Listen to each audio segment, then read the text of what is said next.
Assalamualaikum warahmatullahi wabarakatuh. Bertemu lagi bersama saya Maisal Sabila. Kali ini kita akan membahas mengenai bab 10 perilaku organisasi, yaitu memahami kerja tim.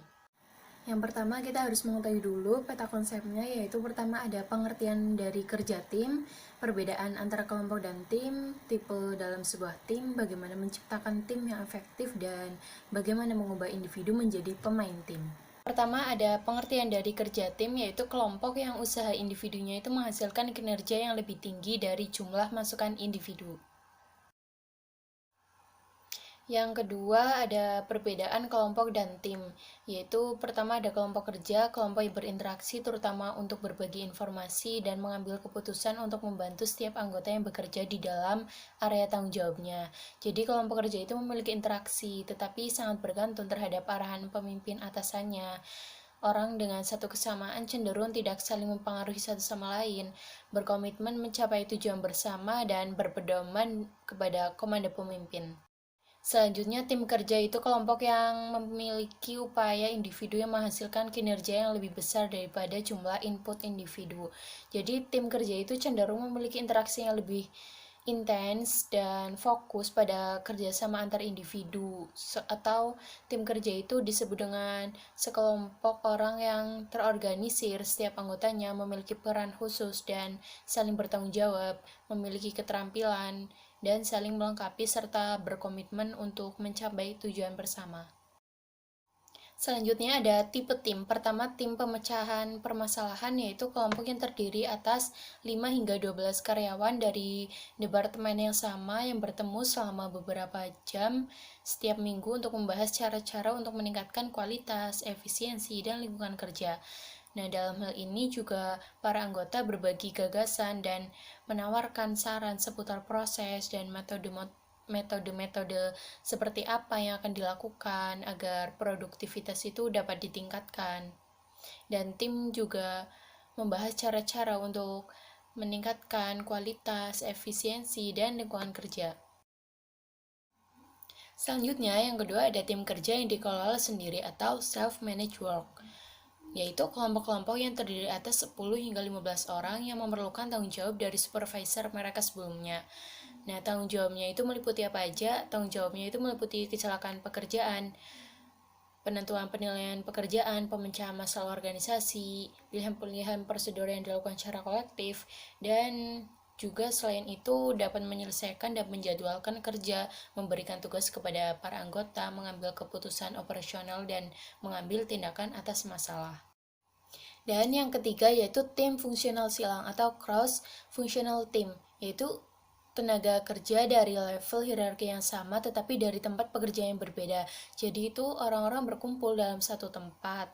Nah, itu tuh mereka menyelesaikan pekerjaannya, tetapi di samping itu mereka memiliki tujuan lain, yaitu untuk meningkatkan komunikasi mereka, untuk penelusuran catatan kerja yang dapat membawa peningkatan produktivitas dan kepuasan klien.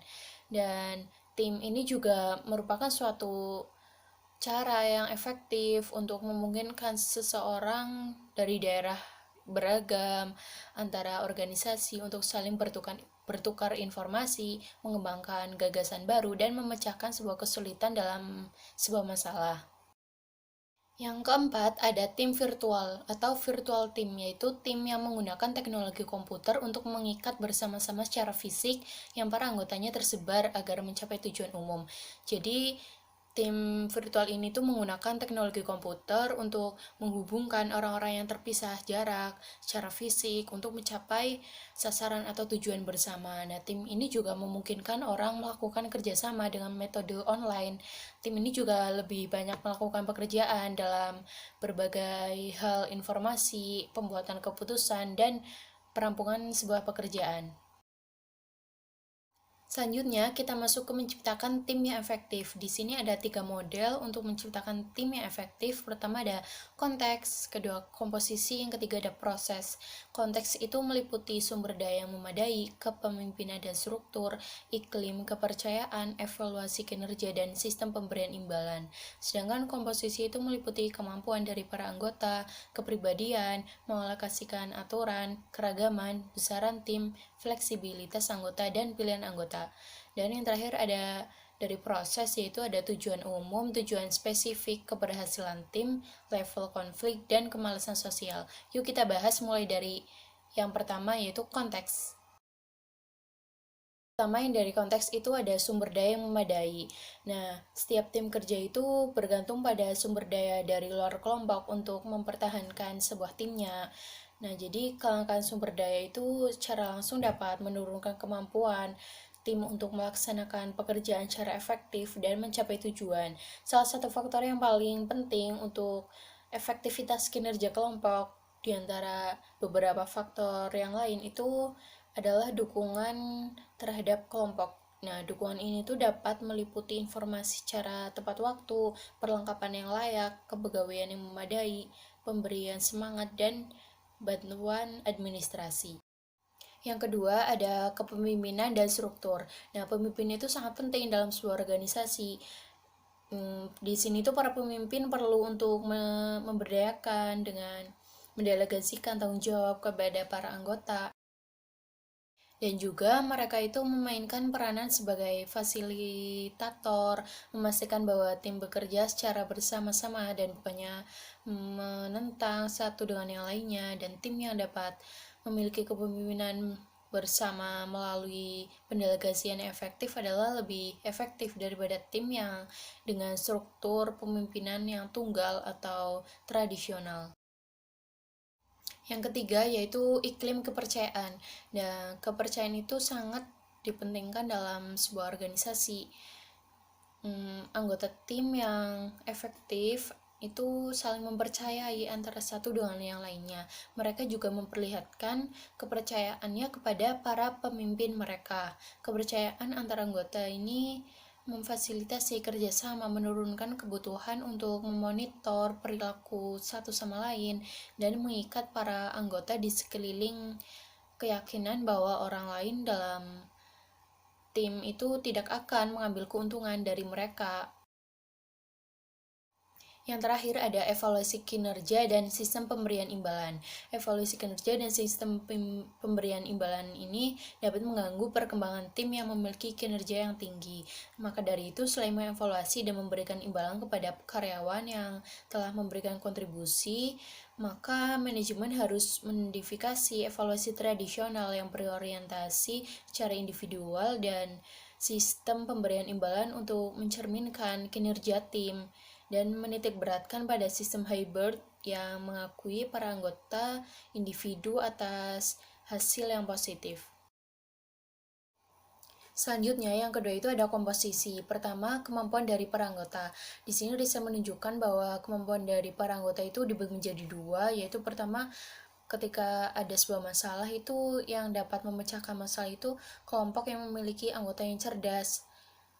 Nah, yang anggota kelompok yang kurang cerdas kurang dapat memecahkan masalah. Yang kedua itu ketika anggota kelompok yang kurang cerdas itu dapat dibantu oleh anggota kelompok yang cerdas, dan sebaliknya anggota kelompok yang kurang cerdas itu dapat menetralisasi pengaruh dari tim yang memiliki kemampuan yang lebih tinggi. Yang kedua yaitu kepribadian. Riset telah memberikan kita suatu gagasan bagus mengenai mengapa ciri-ciri kepribadian ini penting bagi para tim. Nah, salah satu studi menemukan bahwa kecenderungan perilaku tertentu seperti organisasi personal membuat struktur yang kognitif, pencapaian orientasi, dan ketenaran semuanya terkait dengan level kinerja tim yang lebih tinggi. Para anggota tim yang terbuka dapat berkomunikasi dengan lebih baik satu sama lain dan menyampaikan lebih banyak gagasan, yang mana membentuk tim-tim yang terdiri atas orang-orang yang berpikiran terbuka, yang lebih kreatif dan inovatif. Yang selanjutnya yaitu mengalokasikan aturan.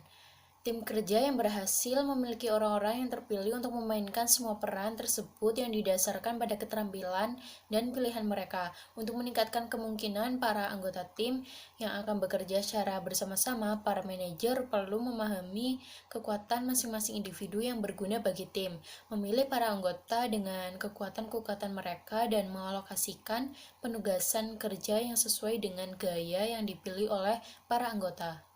Selanjutnya yaitu keragaman. Keragaman di sini yaitu Keragaman gender dan etnis lebih memiliki efek negatif dalam pekerjaan yang didominasi oleh para karyawan yang berkulit putih. Atau suatu permasalahan kecil, keragaman dalam fungsi, pendidikan, dan keahlian secara positif terkait dengan kinerja kelompok, tetapi efek-efek ini cukup kecil dan bergantung pada situasi. Dan kepemimpinan yang tepat dapat meningkatkan kinerja dari tim yang beragam. Yang selanjutnya yaitu besaran tim. Ketika tim itu memiliki anggota yang cukup besar, itu dapat menurunkan kekompakan dan akuntabilitas mutu, tetapi malah meningkatkan kemalasan sosial dan berkurangnya komunikasi. Selanjutnya, yang terakhir yaitu pilihan anggota.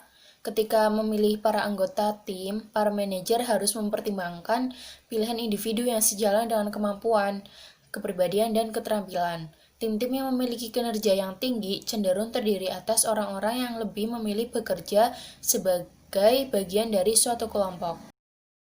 Selanjutnya, yang model ketiga itu proses. Pertama ada tujuan umum.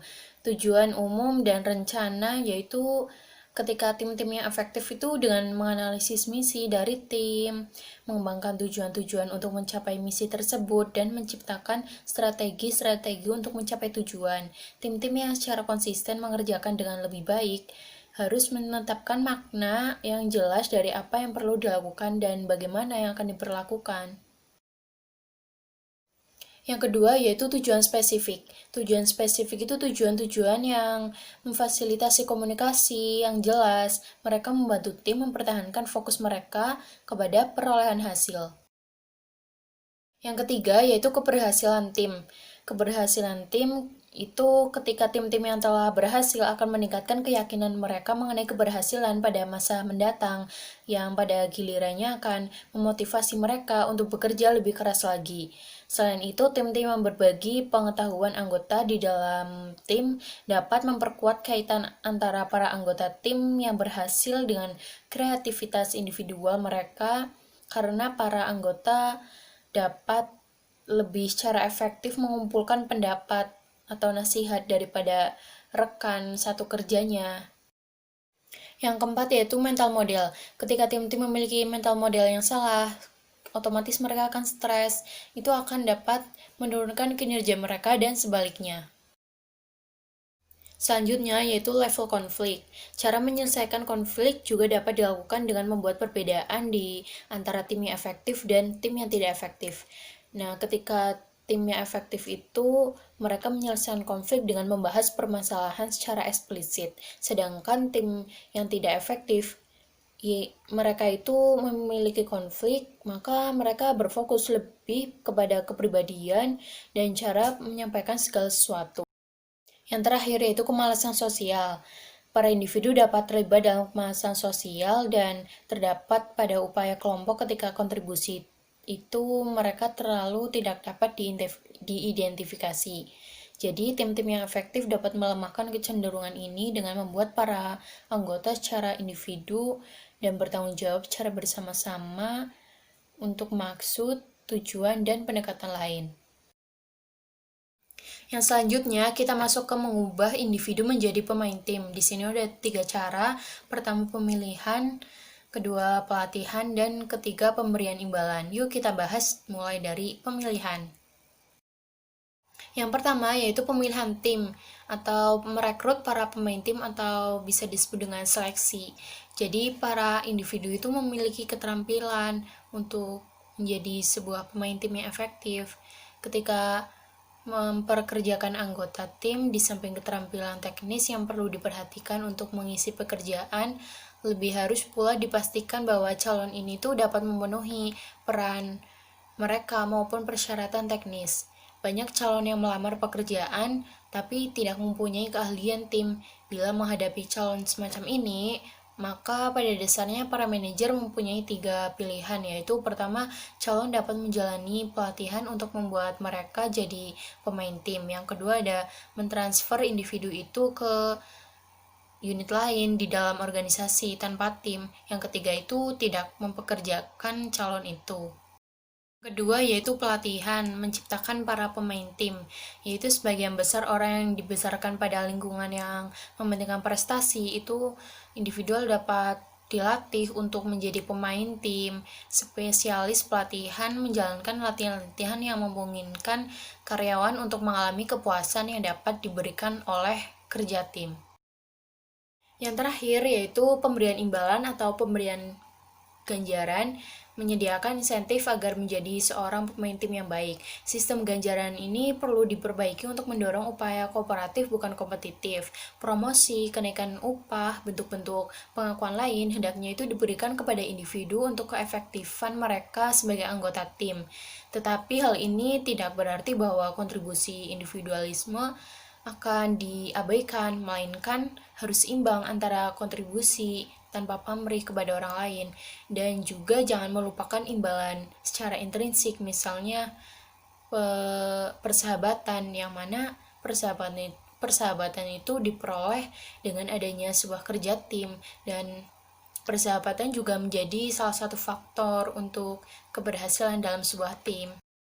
Sekian dari saya mengenai bab 10 memahami kerja tim. Mohon maaf apabila banyak kesalahan kata ataupun penyampaian materi yang kurang maksimal, mohon dimaafkan. Sekian, wassalamualaikum warahmatullahi wabarakatuh.